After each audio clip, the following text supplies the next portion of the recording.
फजर की नमाज पाबंदगी से पढ़ेगा तो अल्लाह इसके बदले उसको जिंदगी में बरकत अता फरमाएंगे। जोहर की नमाज बाकायदगी से पढ़ेगा, चेहरे पर सुलहा का नूर अता फरमाएंगे।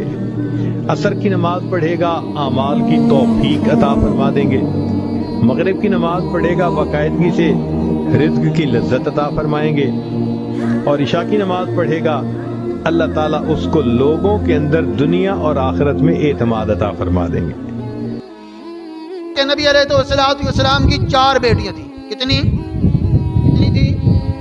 4 बेटियां थी। जब 4 बेटियां थी तो चारों में मोहब्बत थी, चारों की मोहब्बत थी।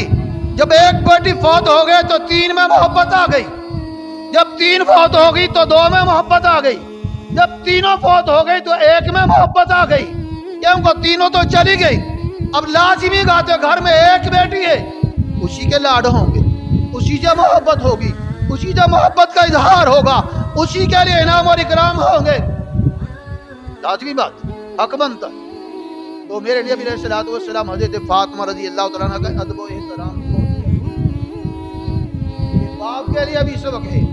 जब बेटियां घर में आए तो उनको मोहब्बत दे, जब उनके घर में जाएं तो उनको मोहब्बत दे, उनको मायूस ना करे, ना जाने वो किस हाल में जिंदगी गुजारती।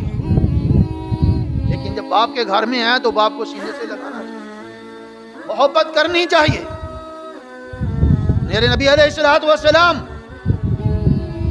हज़रत फातिमा के घर जाते, प्यार करते, मोहब्बत करते।